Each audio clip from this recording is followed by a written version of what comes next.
I was hit with the ultimate betrayal just as my wife had finished her postpartum recovery. I caught her red-handed in our home, but instead of showing remorse, she turned the tables on me. She called the police first, leveled a vicious and false accusation of non-consensual intimacy within our marriage, and just like that, I was handcuffed and hauled off to prison. 3 years behind bars felt like a lifetime. When I finally walked through those heavy iron gates, I was devastated to find that she had abandoned our 1-month-old daughter at an orphanage, also she could run off with her lover. I poured every ounce of my soul and strength into getting my poor daughter back, swearing I would give her the most dignified life imaginable. I broke my back on construction sites and hauled packages under the scorching sun for 20 years. It was a path paved with thorns, but I persevered with nothing but sheer grit, eventually building my company from the ground up. The clouds finally broke, and life was reaching its peak. But fate had one last cruel card to play.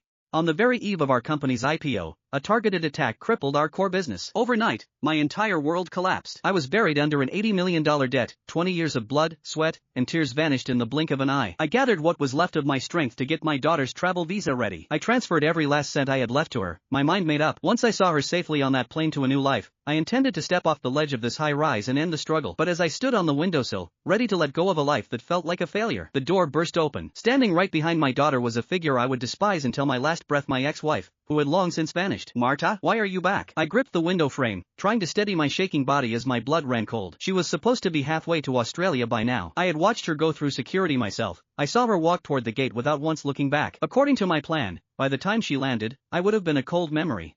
Yet here she was, standing right in front of me. "Dad," she whispered, ignoring my question. She stepped aside, pulling a familiar yet haunting figure into the light. My pupils constricted as I stared at that face. It was Laura, the woman who had stolen half my life and left scars on my soul that would never heal. The warmth in the room vanished, replaced by a chill that seemed to freeze the very air. I glared at my daughter, my heart hammering against my ribs. "Who gave you permission to be with a woman like her? Have you forgotten what she did to us?" Marta remained indifferent to my rage. She even took Laura's arm with a tenderness she had never shown me. Her voice was softer than ever, filled with protective concern for the woman beside her. "Dad, everything back then was just a misunderstanding. Mom realizes she was wrong. Can't you just be the bigger person and forgive her?" Misunderstanding? That word felt like a physical blow. Rage boiled in my mind.